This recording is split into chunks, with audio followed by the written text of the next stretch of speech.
Hey everybody, welcome back to Caddy Girl Garage.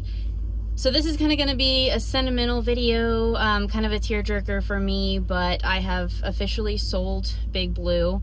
I know I have a few videos on my channel of when I actually listed the truck. A lot of people just kind of were tire kickers, giving really lowball offers. I've done a lot of work to this truck. It is a daily driver condition, and it is a 73, and in California that means a lot because obviously it's pre-smog.